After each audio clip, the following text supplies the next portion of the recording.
Bueno, acá tenemos lo que son las partes de la demanda. Son el sumario, encabezamiento, personería, objeto, hechos, derecho, monto, prueba. Todo esto que vemos acá es lo que después llamamos acápites o títulos que van en cada párrafo de una demanda.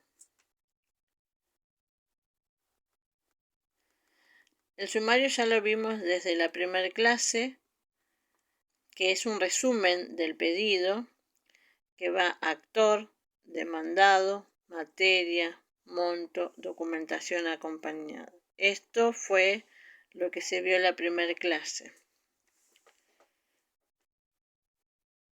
Después venía el título, que es a lo que se da inicio. Por lo general es promueve demanda por alimentos, promueve demanda por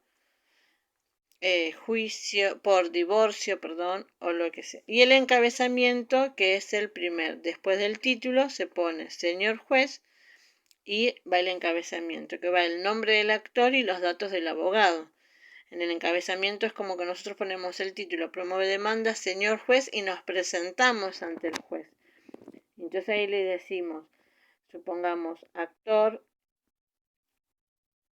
Gisela Sanguinetti, ponemos nuestro domicilio y ponemos el domicilio por derecho propio. Ahora vamos a ver que puede ser por derecho propio o apoderado, que es cuando se le firma un poder al abogado para que actúe en nuestro nombre y representación, o solo para que nos patrocine, sería por derecho propio. Y acá abajo van a encontrar dos ejemplos. Cuando es por derecho propio, el primer nombre con el que se empieza el encabezamiento es con el nombre del actor, porque es el actor el que se presenta ante el juez por derecho propio con el patrocinio letrado de tal abogado, ¿no? Cuando es con poder, el encabezamiento, o sea, el primer párrafo de la demanda va a empezar con el nombre de la abogada, porque es el abogado el que se presenta ante el juez en representación del actor. Y acá tienen los modelitos de cómo se redactaría. Por ejemplo, por derecho propio ponemos Matías Rodríguez con domicilio real en tal calle, por derecho propio con el patrocinio letrado de la doctora y los datos de la doctora. Ahora después, cuando veamos todas las partes, vamos a ver un encabezamiento completo con lo que tiene que llevar. Entonces ahí pueden ir avanzando con el sumario, el título y el encabezamiento. En el otro video vamos a ver eso. Y cuando es con poder, van a ver acá que se redacta primero los datos del abogado, porque es el abogado el que se presenta. Sanguinetti Gisela, abogada, todos los datos del abogado, constituyendo domicilio en tal calle, en representación del señor, y ahí ponemos los datos del actor, con domicilio real en tal calle. Por lo general esto siempre termina respetuosamente, me presento y digo. Acá abajo en el punto B dice todo lo que debe indicar los abogados, ¿no? Ya sea como patrocinantes o apoderados. Es el tomo, el folio, la matrícula con las siglas del colegio, número de legajo, quit, domicilio constituido y domicilio electrónico. Ahora cuando terminemos de ver todas las partes vamos a ver por qué este encabezamiento nos lleva a cuando es por derecho propio, cuando es por apoderado, nos lleva al domicilio real, que es que tiene que tener, domicilio constituido y domicilio electrónico. O sea que vamos a ver los tres tipos de domicilio y vamos a ver todos los datos que llevan este encabezamiento. Que no va un título que diga encabezamiento. Se pone señor juez y directamente se empieza el párrafo con el nombre del actor o del abogado. Después cuando se hace con poder, solo cuando es con poder va este acápite. Va esto que yo ahora acá se los pongo en verde. Un acápite, o sea, un subtítulo que diga personería. Y abajo le explicamos al juez lo del poder, que es un poder que se encuentra vigente, ya sea especial o general. Poder especial es cuando es para un solo juicio o poder general cuando le autorizamos a un abogado que en todos los juicios en los que nosotros seamos parte nos represente. Esa sería la diferencia. El poder especial es para un solo juicio. Supongamos, le pido un poder especial a un abogado para que me haga un juicio de alimentos. Una vez que se cerró ese juicio, el poder ya no tiene validez. Le decimos ante qué escribano se firmó, el número de matrícula y ante quién, o sea, a quién representamos. Y ahí ponemos los datos todos los datos del actor, a la persona a la que estamos representando. Después sí, va un acápite, acuérdense que esto es como un titulito de la demanda, ahora en un video lo vamos a ver, que diga objeto, que el objeto es la cosa demandada. Recuerden que el artículo 330 nos decía que teníamos los requisitos de la demanda, que era el nombre y apellido del actor, más su domicilio, nombre y apellido del demandado, más su domicilio, la cosa demandada, los hechos en que se funda, la petición y el derecho, eran los requisitos de la demanda. Y esos requisitos los vemos plasmado acá en las partes de las demandas y después lo vamos a ver cómo queda en una demanda. Entonces ponemos objeto. En el objeto donde le decimos a lo que venimos, solo le decimos a lo que venimos. Y acá sí va todo el nombre y el domicilio del demandado si es que lo sabemos. ¿Por qué? Porque yo primero me presento, le digo quién soy y quién es mi abogado. Después le pongo objeto, le digo a qué vengo. ¿A qué vengo? A iniciar un juicio contra y de ahí donde le pongo los nombres del abogado. Acá tienen un ejemplo igual. Dice ejemplo, que vengo en legal tiempo y forma a promover juicio de alimentos, de divorcio, de desalojo, de lo que sea, que el caso que hayan inventado o que estemos tratando, contra el señor y los datos del demandado. ¿Sí? Por ejemplo, contra el señor Matías Rodríguez, que vive en el domiciliado en tal calle, si tenemos el DNI también, todos los datos que tengamos del demandado para que se lo pueda identificar con más exactitud. Eso solo es el objeto, es como un resumen del título. Vieron que en el título nosotros le ponemos promueve juicio de alimentos, por ejemplo, y le sumamos los datos del demandado. Entonces en el objeto le ponemos que venimos a iniciar juicio de alimentos contra tal persona. Eso solo va en el objeto. Después va otro acápite con los hechos, que ahí es donde, según el actor, según la persona que esté redactando la demanda, es lo que pasó para que se inicie este juicio. O sea, los hechos que fundan la petición. ¿Sí? Ahí es donde redactamos todo. Por ejemplo, en un juicio de divorcio, que en tal fecha se contrajo matrimonio, no sé si nacieron hijos, que de esa unión nacieron tales hijos. También se puede poner que en tal fecha se produjo la separación de hecho y que ahora se solicita que se haga el divorcio, la desvinculación de los cónyuges, ¿no? Se redacta algo breve, en algo de alimentos también, que la separación de hecho, el progenitor se desentendió económicamente y bueno, y ahí donde le vamos explicando al juez lo que pasó. Eso es lo que pasó. Los hechos es donde redactamos lo que pasó.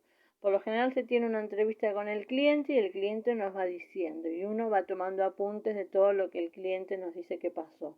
A eso es lo que nosotros después los abogados con algún lenguaje un poquito más jurídico y más técnico se le da forma y se redactan los hechos para hacerle saber al juez qué fue lo que pasó, porque esta parte después viene a iniciar este juicio contra tal persona.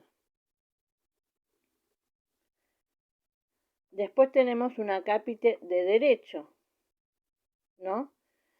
Que es acá donde va y se consigna las normas, las leyes o todo lo que legalmente apoya a nuestro reclamo, ¿no?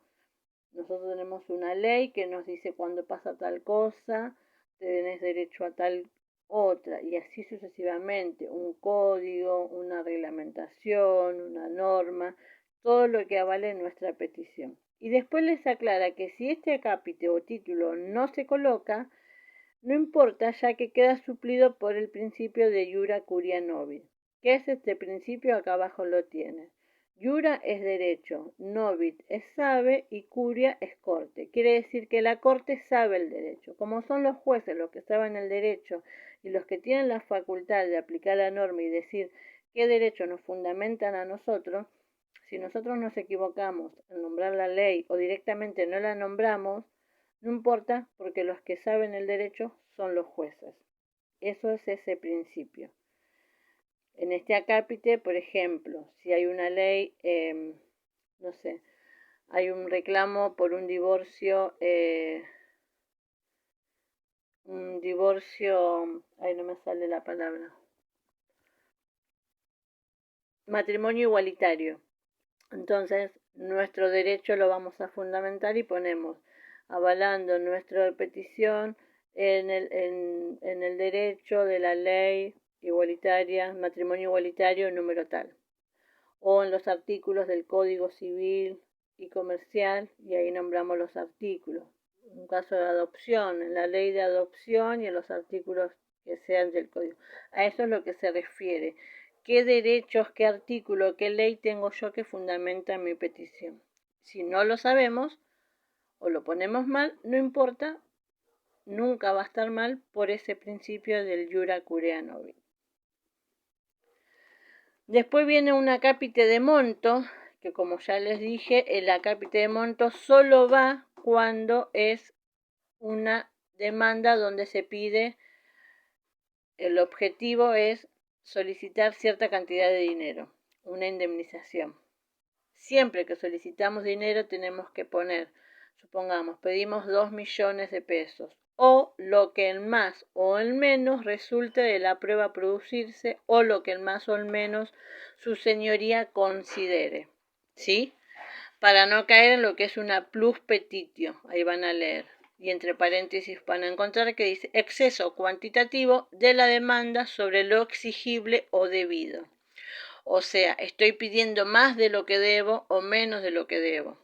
Entonces caigo en una plus petitio. Entonces, para no caer en una plus petitio, decir era menos o era más, se pone estimativamente un monto y agregamos siempre la frase que diga o lo que el más o el menos resulte de la prueba a producirse o lo que el más o el menos resulte de lo que considere su señoría, ¿sí? Su señoría sería el juez.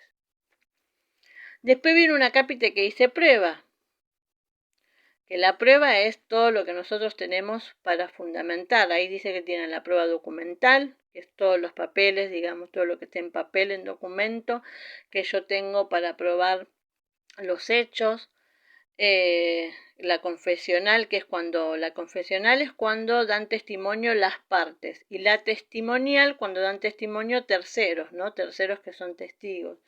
Informativa cuando se pide informes a un hospital, a algún centro, al registro de la propiedad. Cuando se pide a otro organismo es prueba informativa, donde solicitamos que nos informen algo. Pericial es cuando personas expertas de cualquier sea pericial psicológica, caligráfica, cualquier perito que necesitemos para que reconozca algo, va a ser pericial. Y reconocimiento judicial, que es cuando lo hace el propio juez. Esas son las pruebas. Siempre va ese acápite y ponemos qué tipo de pruebas tenemos. Por ejemplo, una demanda de alimentos, tenemos que poner como prueba documental los certificados de nacimiento que constante que a la persona que yo le pido es el progenitor de los menores. Y testigos que avalen eso también. Documental también puede ser los recibos de sueldo, los gastos de los chicos, el pago de la matrícula del colegio y demás. Todo lo que avale y demuestre el derecho que yo tengo. Eso es la documental. Después van otras cuestiones, que en otras cuestiones podemos encontrar algo de la competencia, que más adelante vamos a ver, algún pedido de medida cautelar, alguna solicitud de prueba anticipada, beneficio de litigar sin gasto. El beneficio de litigar sin gasto es cuando tenemos un abogado particular, pero el abogado particular nos pide que no paguemos los gastos del juicio. Y ahí es donde tenemos que justificar que la persona quizás no lo puede pedir. Y el último punto, no lo puede pagar. Y el último punto de una demanda siempre va a ser el petitorio. El petitorio debe ir en términos claros, concretos y en orden de las etapas del proceso. O sea, yo en el primer párrafo me presento y le digo al juez cuál es mi domicilio y cuál es el domicilio del abogado y quién es mi abogado. Entonces, en el petitorio le digo que se me tenga por presentado y constituido el domicilio. Yo le ofrezco prueba, entonces le pido al juez que se me tenga por presentada la prueba. Y como último le voy a pedir al juez lo que yo solicito, lo que yo quiero. Recuerden que en el artículo 330 uno de los requisitos era la petición. ¿Dónde encontramos la petición? Acá. ¿Qué es lo que le pido al juez? Que dicte una sentencia favorable. Por ejemplo, en una demanda ejecutiva donde yo pido que se me paguen 200.000 pesos, por ejemplo, que era el modelo que ustedes tienen, yo le pido al juez que dicte una sentencia ejecutando o ordenando el pago total de ese monto que yo reclamo, ¿sí? O en una demanda de alimentos le digo al juez que dicte una sentencia donde ordene el porcentaje que esa persona se le tiene que debitar a esta persona para hacer frente a los gastos. O se dicte la sentencia declarativa de divorcio, donde él declare que las personas ya están desvinculadas. Eso sería la petición. Ahora lo vamos a ver en un modelo. Toda esta parte lo vamos a ver en un modelo descrito.